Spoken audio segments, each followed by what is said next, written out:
Judge Andre Colston believed in order. For 20 years, he had presided over his courtroom, a temple of procedure and law where every conflict had a path to resolution. The biggest battles of his life were fought within those wood-paneled walls. He never imagined the war would come to his own doorstep. It was past midnight in the serene suburb of Oakwood Estates. Andre was in his home study, reviewing case files under the soft glow of his desk lamp. The only sound was the gentle hum of the central air conditioning. His wife, Sarah, was asleep upstairs. His phone lit up with an incoming call. The screen read, **HOA President, Brenda Sheffield**. He sighed. Brenda was relentless. A lawn half an inch too long. A garbage bin left out an hour too late. His daughter's car parked in a visitor spot. Nothing was too trivial for her. Micromanagement. He let the call go to voicemail. An hour later, as he finally prepared for bed, a faint, acrid smell tickled his nostrils. *Something's burning? Before he could investigate, the smoke alarm shrieked. He threw open his study door to a nightmare. The hallway was choked with thick, black smoke, the far end already glowing a hellish orange. Heat roared towards him. *Sarah!** He screamed, scrambling upstairs. The fire was faster, cutting off the staircase. He could only retreat, grabbing his phone from the study, crashing through a ground floor window just as the roof above. His bedroom groaned and began to cave in. He stood on his perfect lawn, watching everything he had built, every photo, every memento, every dream, be consumed by the inferno. The sirens of fire engines wailed in the distance, a futile symphony for a life already turned to ash. The investigation began at dawn.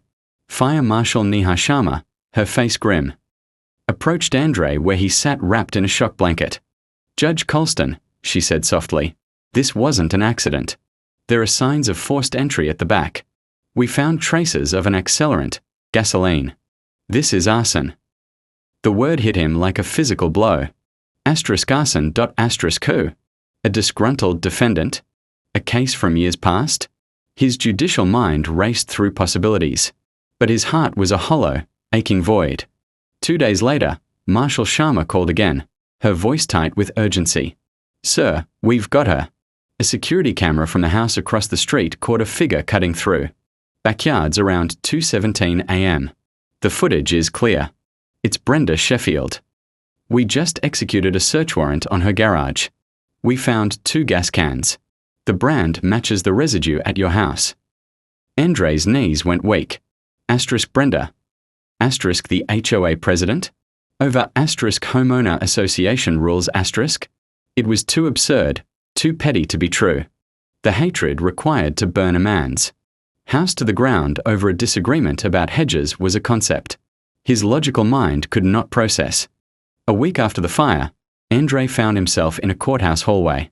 He was there to meet a colleague. His own court session cancelled due to the ongoing investigation. As he waited, the heavy courtroom doors next to him opened. His breath caught in his throat. There she was, Brenda Sheffield, dressed in a simple, inexpensive suit, her hands cuffed in front of her, being led by a bailiff for her arraignment.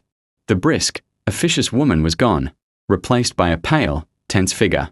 But her eyes, they were the same. They scanned the hallway and locked directly onto him.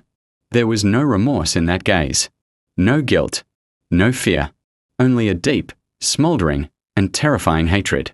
It was a look that confirmed the fire had started long before she ever poured the gasoline. She stopped walking, forcing the bailiff to pause. The hallway fell silent. "You," she hissed, her voice a venomous whisper that cut through the air. "You look surprised. You thought you were above the rules. My rules. You thought you could ignore me." Andre stood frozen, a statue of a man whose entire concept of justice was being shattered before him. This wasn't about rules. It was about control. It was an obsession that had festered into a prejudice against anyone who challenged her tiny authority, and it had found its ultimate expression in violence.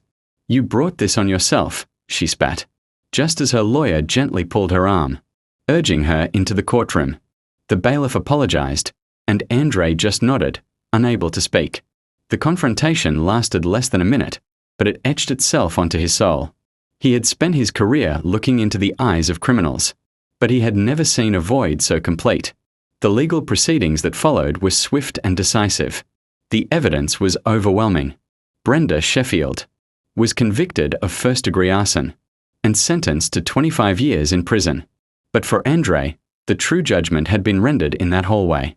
He realized the fire that took his house was merely the physical manifestation of a different, more insidious kind of fire, one fueled by bitterness, obsession, and a desperate need for control. He and Sarah moved, rebuilding their lives in a new community, far from the memory of smoke and spite. Judge Andre Colston still believes in order, but he now also knows that some fires burn so hot they defy all reason, and that the most shocking crimes don't always come from strangers in the night, but from the woman who lectures you about your mailbox. And the only thing that can truly extinguish that kind of hate is the cold, unwavering application of justice.